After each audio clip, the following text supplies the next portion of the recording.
Halo, sore Kak. Sore. Sore. Dengan kakak siapa? Erika. Pak Win, Bapak Kusno, Krista. Selain Mariono. Fajar, Usia sekarang berapa Pak? 67, 55. 28. Islam, Kristen Protestan. Kristen kalau agamanya Kristen. Aku mau ngajuin sedikit pertanyaan. Bebas, serah pendapat kakak aja jawabnya ya. Menurut kakak ini, Tuhannya orang Islam, Kristen, Hindu, Buddha, dan Konghucu itu sama apa beda? Sama. Beda.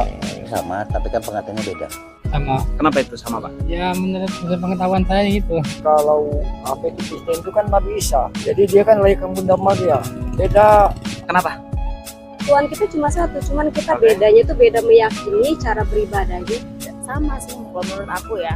Ya, kalau ucapan itu kan berbeda, tapi artinya sesungguhnya hanya satu. Misalnya begini, ketuhanan yang Maha Esa yaitu Tuhan yang Maha Esa. Kayak beda-beda pemahaman itu ya dari kitanya doang ya. Yang kayak mikir kalau misalnya di orang Tuhannya tuh lebih bagus gitu kan, tapi awal sebenarnya Tuhan kita itu satu gitu. Sama aja ya Pak ya. Memang dekat apa dia kalau orang Kristen itu kan ada Tritunggal ya. Tritunggal satu kan tiga. Pokoknya kan kita Katolik ya. Kedua kan Katolik Bapa, Anak, Roh Kudus. Podo wae Sang Yang Widi yang Maha Satu, kan begitu juga. Nah, sedangkan apa dia kan harus melalui Nabi Isa. Kalau kita di Islam kan harus melalui Muhammad, tapi kan Allah bapaknya. Jadi Rano, kita nih kalau umpamanya Islam yaitu Allah Subhanahu Wa Taala. Dia tidak beranak dan tidak diberanakan. Tuhannya manusia, Tuhannya iblis, dan Tuhannya malaikat sama apa beda Kak? Sama. Aku nggak tahu. Sama aja gitu ya. Sama. Sebagai orang Islam, menurut kakak boleh nggak percaya dengan Tuhan yang lain? Kalau aku sih menurut orang Islam enggak sih. Nggak boleh ya.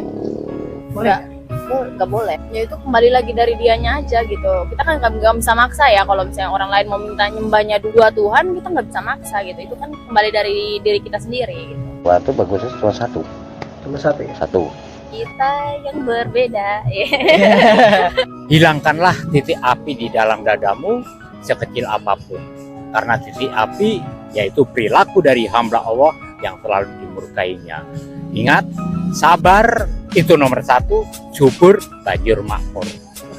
Nggak apa-apa melarat nang alam donya sing pokok iso memangan. Karena kehidupan ini hanyalah suatu bayangan, makanya dibilangin janganlah kamu banyak tertawa keras-keras selagi perut kamu kenyang. Nah, berbagilah tawamu kepada yang lain. Ingat, di sekitar kita ini masih banyak yang menangis, ya, yang pagi belum tentu dapat makan, kadang malam. Berpikirlah kita berbagi, yaitu Bismillahirrahmanirrahim. Berbagilah kepada sesama kita.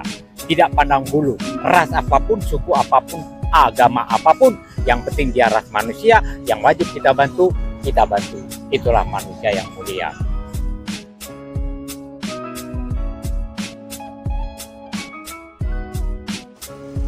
Kita harus bersyukur Indonesia punya Pancasila yang bisa mempersatukan kita semua. Jangankan 5 sila kita aplikasikan, 1 sila saja kita bisa menjadi orang yang damai. Kenapa? Founding father kita, para tokoh bangsa, tokoh ulama, merumuskan Pancasila itu ide brilian. Sila pertama, ketuhanan yang Maha Esa.